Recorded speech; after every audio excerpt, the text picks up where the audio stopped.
For more than 20 years, I've been obsessed with guitars. From playing them, to working on them, to buying and collecting them, I've built quite the collection of awesome guitars. This season I'm going to be going more in-depth, showing you some of the partial builds and behind-the-scenes stuff that I've never shown before. I'll also be answering some of your questions that I've been receiving in the comments below these videos. Of course, I'll be refinishing, refretting, rewiring, whatever it takes to turn these guitars into some real shred machines. This is Trash to Thrash. Hello everybody, welcome back to Trash to Thrash. I'm your host, Mark Murray, and today we're unboxing more guitars that are going to be featured on future episodes of the show. For Season 3 of the show, I wanted to show you more of the behind the scenes and some more detailed procedures, and that's exactly the kind of thing we're doing today. Next week is the Season 3 finale, and I'll be returning to full rebuilds. It's going to be for the Korean-made LTD EX100 that I recently rebuilt, so you're not going to want to miss that one. I love doing this show. It's really rewarding for me to watch what took me weeks or months crunch down to 15 or 20 minutes. And I love seeing your guys' reactions to the builds too. But each episode takes a ton of my time to make. Each episode takes about a day and a half to shoot, edit, and prepare. And over a month, that adds up to about a full week. So during April, I'll be focusing on building guitars with that time. That's about an extra week of build time. Season 4 is going to kick off Thursday, May 5th, and we'll be returning to full custom rebuilds. It'll be a mix of customer builds and non-commissioned custom shop builds. I'll still be posting videos each week here on the channel, so be sure to check in each Thursday, and I'm going to be doing some detailed how-tos and a shop tour where I'm going to show you the paint booth and all the new equipment I've added in the shop. I'm also stepping up my social media game. I'll be back to daily posts over on Instagram, so be sure to follow over there. Today we have 5 more guitars to open up and some trade-in stuff, so let's jump on into it. When I recorded these unboxings, I got quite a bit of footage, so there's a companion video over on my retro gaming channel, and it shows me opening the gaming stuff in detail, and also some other stuff that I didn't show here in this video. The link to that video is down in the description below. We have 3 boxes here that just got dropped off, and we're going to crack them open. I see that 2 of them are from the same person, one of my customers who I believe is trading in a guitar and possibly some other stuff in one of the boxes.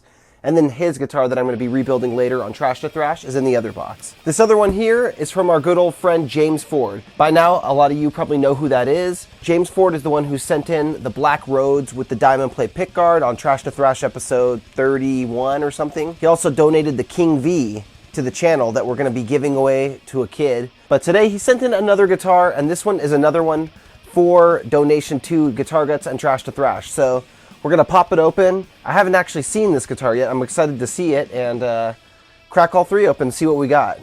The first box we're opening today is the one from James Ford, and he sent the guitar in a hardshell case. He said, I can keep the guitar, but I have to give away the case with whoever I give away the King V that he already sent into. The official Jackson V case, very awesome. James, man, you're so generous. These are not cheap cases by any means.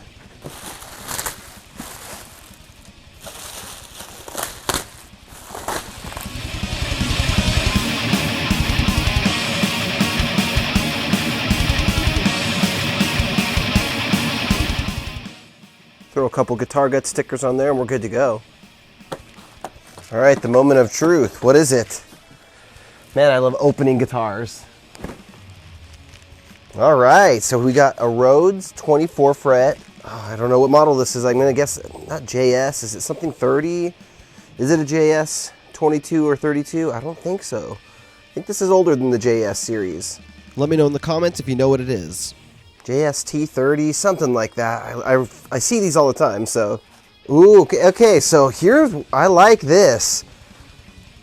I see a lot of potential in this guitar. One thing I really dig, no pick guard.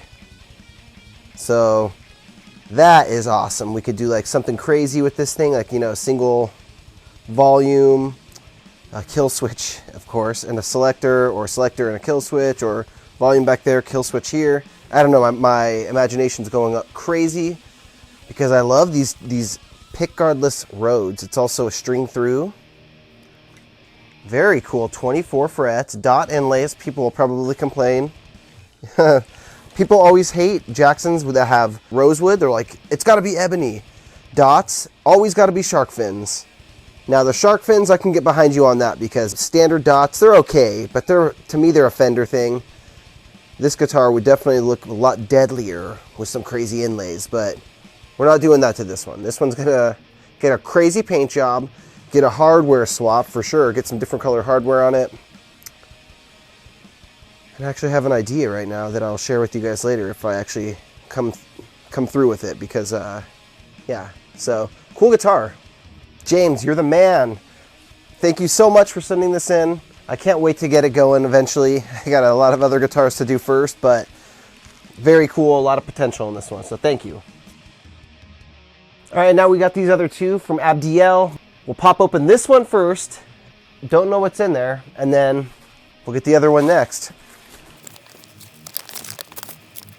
All right, so let's check this one out. Oh, sweet. Okay, so this happens a lot. We got a loose whammy bar. Who knows where that was supposed to be secured? Probably in one of these little compartments. This case is one of these cases that has the top, as you close the case, becomes the lid to these compartments. In this case, the whammy bar somehow got out. He cleverly covered the entire guitar in bubble wrap though, so very smart move. If this was bouncing around in there, it probably didn't do anything to it. Okay, so this is a really cool guitar, guys. The guitar is a 1990 Charvel Spectrum. I've seen these ones been reissued lately. I'm pretty sure they started making these like half pick guard ones again. But this is a classic. This one's a real old school, made in Japan shred machine. It's got a Jackson bridge, Jackson pickups on it. Wow. This paint job is out there. It's not crackle, it's like cracked. What is that? That's really cool.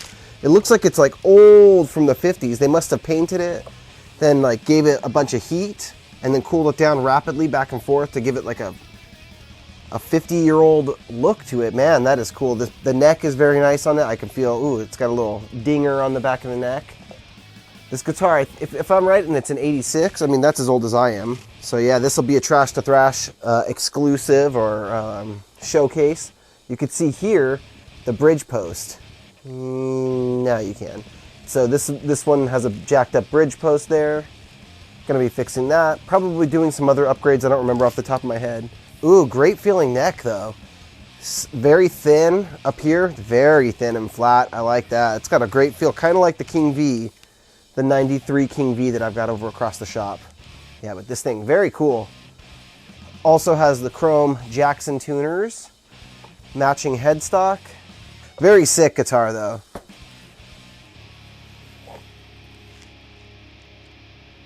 That guitar is very Bryce Van Hoosen. I gotta tag these cases real quick. I always, when a guitar comes in and it has a case like this, I always tag the case and then put a note inside the case and say whose guitar it is and what the guitar was, of course. Then I'll go back and add a note to the estimate that says that a case was included, and I'll give a little description of the case to make it easy to find it later on. All right, so this one was pretty heavy. This box is the stuff that Abdiel's trading in as payment for the rebuild and refinish of his Charvel. And this was heavy. I actually know what the guitar is, and it's a small guitar, so that shouldn't have been that heavy. That was the heaviest thing today by far. I know that there's some other stuff in here now, so let's get this thing popped open. I try to make it real easy on my customers because I remember when I was in high school, I used to buy my guitars from American Musical Supply, not a sponsor, but I always appreciated the fact that they do those easy payments. Like if you go up, and this is what I did, I bought a Gibson Flying V from them when I was 17 or 18 years old. They don't do background credit checks or anything like that. They just do what they call easy payments, like 3 easy payments or 5 easy payments, where they break it up into even payments, and then they just automatically bill your debit card. So I was 17 years old or something, had a debit card, didn't have a credit card, but I could still order a $1,000 guitar. They broke it up into 5 equal payments, and I was able to buy my first professional high-end, nice guitar. The Gibson Flying V was $9.99 at the time. And I bought that guitar. I later came back to them. I bought my first multi-track mixer. It was an 8-track Alesis Firewire mixer. Great mixer. Came with software. And I bought a bunch of stuff, pedals and all kinds of stuff, made it to $1,000, and they broke it up into $250 a month. So I really appreciated that back in the day. It helped me get a bunch of gear that I would have normally been able to get, and I'm kind of trying to do the same thing with my customers, because I understand if you want a paint job and new pickups, new tuners, and a new bridge, you know, think about it. That's going to be expensive. The cost of the pickups, $200. The bridge, if you want a Floyd's, $250. The tuners are $100. This stuff adds up quick. And then the labor to install it all and intonate and set up and restring and rewire it all. I mean, we're talking about $1,000 with a paint job, you know, $1,200 or something total. So I try to make it easy by offering a bunch of solutions, like 50% down, and then you can pay the remaining 50% while I'm working on the guitar, which takes 3 to 6 months a lot of times. So you have an extra possibly 6 months to pay for the other, if you have a $1,000 bill, you know, $500. Also, I take trade-ins. So if you have old guitars you don't care about that much anymore, and old video game stuff, things that you may think I might be interested in, I'm an eBay reseller, so I'll take some of the video game stuff, add it to my collection back there, and then take the rest of it and throw it up on my eBay store. Same with some of the guitars that I trade in from people. Some of them are too nice. I don't want to rebuild them, and I've got 25 guitars already to rebuild right here. So some of them just get sold right away. But the point is that I'll take your guys' old stuff in that you don't want anymore, and you can ship it into me and use that as credit towards your rebuild or refinish, or if you want new pickups or whatever else. So if you have some stuff lying around that you think I might be interested in, send me an email, mark@guitarguts.com, and let's talk. Obviously, we have to factor in shipping costs, so you know, think about that. I'm not going to be able to give you full resale value as if you went on eBay and resold it yourself. But if you really want to go on eBay and resell it yourself, of course, I encourage you to do that and get full value out of it. But there's a lot of time and effort and experience and knowledge for, you know, just posting and learning how to ship stuff that some people don't want to deal with, and I totally get that. But I will say this, I'll give you better prices than Guitar Center would give you on a guitar, and I'll give you better prices than GameStop would give you on games.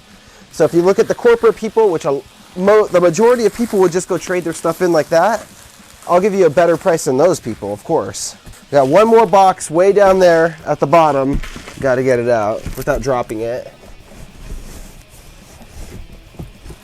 Okay, so awesome. This looks really cool. I'm looking forward to this right now. We got 4 boxes here. We got a guitar here wrapped up in bubble wrap in a case. All right, so let's start with the guitar first. The rest of this is going to be video game stuff, I'm pretty sure. Oh, nice Strandberg case. Man, this is already off the bat. Look at that case. Strandberg. Very nice case. Always checking here in case someone leaves some money in there. No money in it this time. I've never actually found money, but find cables and straps and all kinds of cool stuff. Tuners. Okay, so look at this thing, guys. It's a Kiesel. No, it's not a Kiesel. Dang, this thing is trippy, though. What is the name of this? He sent it to me. It's a knockoff, basically, of a Kiesel. Wow, look at this thing. Originally, I was thinking I was just probably going to sell this thing outright and just recuperate some cash off it. But to be honest, I see a lot of potential in this. I love these kinds of guitars. These crazy little headless, short guitars. Look at the trem, or not trem, this is a hardtail, but hangs off the guitar when you look at the back. That reminds me of like a skull and its teeth hanging down. The jaw would be down here. But man, this thing is sick. Look at the back of the neck.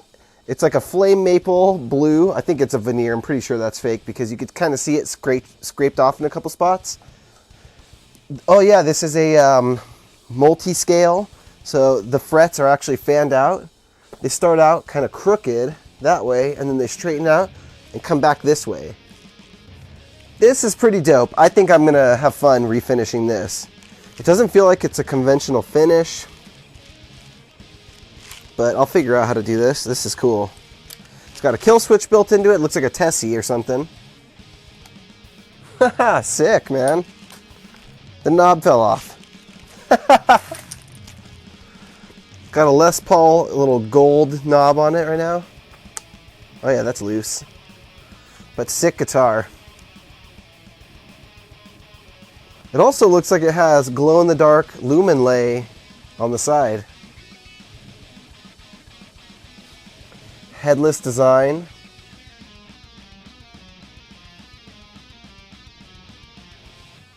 Light maple neck. Lumen lay on the front. Got the veneer, the 2 humbuckers, 3-way selector switch. This is where you tune the guitar down here. So, yeah, this is cool, really fun guitar, I bet. I'll even throw it back in the gig bag and throw it over there on the guitar rack. I get a kick out of weird stuff like that because I don't think I've ever refinished anything that weird before. I do have a Steinberger over there, but I think I'm going to do the EVH Steinberger replica with that. And that new one, oh, I don't know, something cool. What do you guys think? Let me know in the comments. Crackle, splatter, swirl, crystal, plain paint job. Too bad not doing that one, so don't say that. give me some cool ideas, some inspiration, because that is a sick guitar. And colors. Tell me what colors you think too, because I haven't even started thinking, but I'm thinking purple or green. All right, cool. Now we got 4 boxes here. Mystery boxes, kind of mysteries. I kind of know what's in them. Video game stuff, of course. He sent me some pictures, but I don't remember exactly what's in there. So let's get these things open. As I like to say, let's crack them open. Alright, I spent about 15 minutes opening up all this awesome video game stuff, and man, was it fun. I actually posted a companion video to this video over on my retro gaming channel. It went up today. It shows me opening all these games, and also some other footage that didn't make it into this video is over there. So go check out that video as well. The link is in the description down below. Also, there's a link to my retro gaming channel there that you should go subscribe to if you like the kind of content that I do, and if you want to get even more videos from me. Man, that was so awesome. If you want to watch the uncut video of me going through all that gaming stuff while having a beer, the video's up on my retro gaming channel now. The link for that video is in the description for this video. A few days after I shot that segment, I had 2 more guitars show up, so now let's go open those up. Remember, if you want to help Guitar Guts and Trash to Thrash, be sure you're subscribed to the channel, hit the like button, and leave a comment down below and let me know what your favorite guitar in this video is. Now, let's go open some more guitars. Okay, so we got this one here. This one doesn't weigh very much, and it just says Dustin on it. I looked through my invoices of guitars that should be coming in, and none of them said Dustin, so a lot of times people do ship these under like their parent's name, or they go by a nickname or something like that.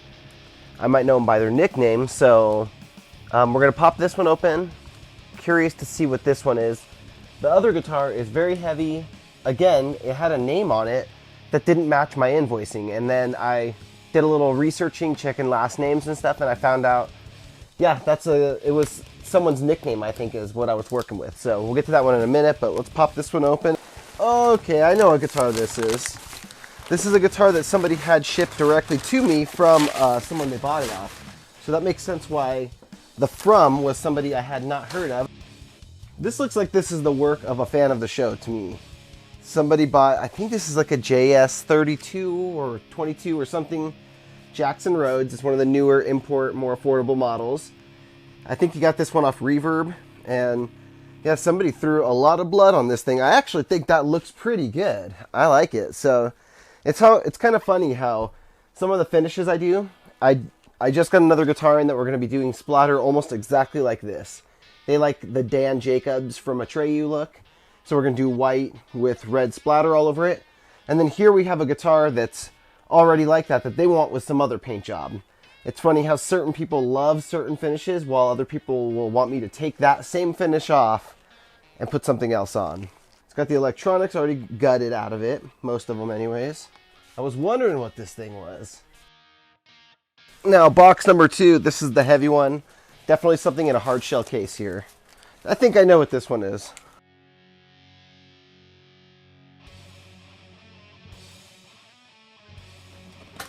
Okay, here we go. So we see it's a Gibson. It's an old case. Oh man, this is sick. Check this out. Sick headstock, first of all. I like this thing a lot already. Look at the royal blue interior on the case too. That is wild. I love it. It still looks so brilliant, new. I believe this guitar is like an 82? It's an early 80s Gibson Flying V. Check it out. No pick guard. It actually is very similar looking to the LTD V200 that I did a video on a couple weeks ago that I was trying to get. And this is very awesome. I love the Kaler bridge. It's got the headset pickups in it, EMGs. Yeah, it's beautiful. It's old, black. What's this? It's got an array of knobs here. Selector switch, output jack on the face. I should talk to the owner. Maybe we can relocate that to the side because I don't think that was a mod we had planned. That's what I would want to do to it. Get one of those like little Strat jack inputs on the inside here or down on the bottom here. Spoiler alert on this one. I do believe we are deleting the Kaler bridge. I'm pretty sure. I got to double check that, but I think we are. What a cool guitar. I love it the way it is, to be honest, but I have a feeling it's going to be way more badass. I mean, right now it's just all black. Really cool, really awesome, but we can give it a little more character at least. Give it a little more, I can't believe I'm about to say this, pizzazz? I do not say that word normally, so awesome though, really cool. That makes 2 Gibson Vs actually here in the shop right now. We also have an Epiphone Explorer and an Epiphone Flying V. We're loaded up with the Gibson and Epiphone Vs and Explorers right now, which is really cool. These are guitars that I've always loved ever since I was a little kid, 10 years old, 12 years old, looking at the guitars in the catalogs and the musician's friend books. And these are the kind of guitars I always dreamed about working on. So cool to have that blood covered Rhodes and this guitar both show up in the shop on the same day. Woo! We had a couple parts that came in with the Gibson V here. A EMG branded kill switch. Cool. And it looks like EMG branded knobs like we put on the Hetfield style Les Paul a month or so ago. Very cool. When parts come in like this for a guitar, I'll immediately put them into a bag and label the bag with what guitar it's going to be for. Then if there's anything we need to still take off the guitar, we'll put it into this bag and we'll keep all the parts for this guitar in one bag. Alright everybody, thanks so much for watching. Next week I'll be back with an all new episode and it's going to be the Season 3 finale. I'm going to be rebuilding an older LTD EX100 Explorer and it came out awesome, so don't miss it. Be sure to subscribe to my gaming channel where I posted a companion video to this today, and follow me on Instagram @GuitarGuts and @GuitarGutsGaming. If you have any questions for me, leave them down in the comments below and I'll answer them on a future episode. If you really want to support the channel, go sign up to the Patreon page. Of course, you could always buy my kill switches and pedals over at GuitarGuts.com, as well as any finished guitars that I have. And if you want to send your guitar in to be featured on the show, send me an email, mark@GuitarGuts.com, and tell me about the guitar, send me some photos of it, and I'll even help you come up with a crazy concept to make the guitar totally custom for you. Thanks so much for watching. Rock on, my friends.